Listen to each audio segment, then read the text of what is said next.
তারা আমাদেরকে বারবার কাফের স্লোগান দিচ্ছে, কাফের ফতোয়া দিচ্ছে। আমি পরিষ্কার করে বলতে চাই, হিজবুত তৌহিদ ইসলামের কথা বলে, হিজবুত তৌহিদ দিন প্রতিষ্ঠার কথা বলে।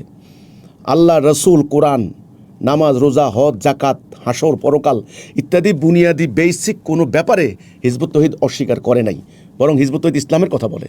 কিন্তু হিজবুত তৌহিদ উগ্রবাদের বিরুদ্ধে, ধর্ম ব্যবসার বিরুদ্ধে, ধর্ম নিয়ে অপরাজনীতির বিরুদ্ধে কথা বলেছে। এর অর্থ এই নয় হিজবুত তৌহিদ কাফের হয়ে গিয়েছে। তারা এই যে কাফের ফতোয়া দিচ্ছে, এটা আমরা প্রত্যাখ্যান করি। এটা সম্পূর্ণ বেআইনি এবং অনইসলামিক কথাবার্তা। আল্লাহ রসুল বলেছেন, যারা কাউকে কাফের ফতোয়া দেয়, যদি সে কাফের না হয়, তাহলে যে ফতোয়া দিল সে নিজে কাফের হয়ে যায়। সুতরাং আমরা কাফের নই, আমরা মুমিন মুসলিম। আমাদেরকে কাফের ফতোয়া দেওয়া সম্পূর্ণ বেআইনি এবং ইসলাম বিরোধী। দ্বিতীয় কথা হচ্ছে, তারা আমাদেরকে উগ্র, জঙ্গি ইত্যাদি বলে আখ্যা দিয়েছে এবং এই জন্যে সরকারের কাছে তারা আবেদন জানিয়েছে, নিষিদ্ধ করার জন্য হুমকি দিয়েছে।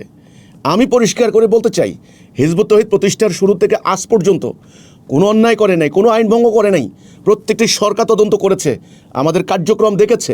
আমরা শান্তিপূর্ণ উপায়ে ইসলামের সুমহান আদর্শ জনগণের মধ্যে তুলে ধরে যাবতীয় উগ্রবাদ, সাম্প্রদায়িকতার বিরুদ্ধে আমরা শান্তিপূর্ণ আন্দোলন করে যাচ্ছি। কিন্তু এদের বক্তব্য, এদের হুমকি, এদের উস্কানি, সরাসরি হামলার হুমকি, তারা ওয়াজ মাহফিলের নামে সম্পূর্ণ উস্কানিমূলক উত্তেজিত করে তারা ইতিপূর্বে আমার বাড়ি কয়েকবার হামলা করেছে। 9 সালে 8টা বাড়ি আগুন দিয়ে জ্বালিয়ে দিয়েছে সোনাইমণি। 2016 সালে 2 জন সদস্যকে প্রকাশ্যে জবাই করে হত্যা করেছে।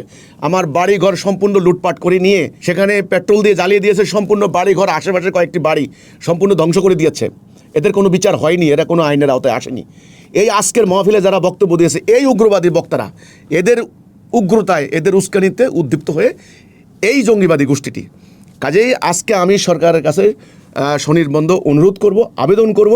আমাদের আজকের, আমরা আশঙ্কা করছি, আজকের সমাবেশের পর থেকে আমাদের সদস্যরা বিভিন্ন জায়গায় বসবাস করেন, তারা ব্যবসা বাণিজ্য করেন, কাজকর্ম করেন, হাটে বাজারে, গ্রামে গঞ্জে, শহরে, মহল্লায়, বিভিন্ন জায়গায় তারা আক্রান্ত হতে পারেন।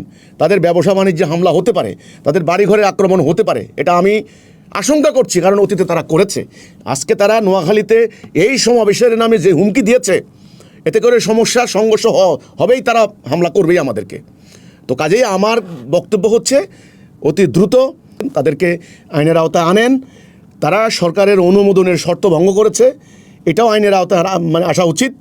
এবং আমাদের হিজবুত তৌহিদ সদস্যদের বাকস্বাধীনতা, মানবাধিকার সমুন্নত করা উচিত এবং আমরা যেন শান্তিপূর্ণভাবে আমরা বসবাস করতে পারি, আমাদের বাকস্বাধীনতা আমরা প্রকাশ করতে পারি।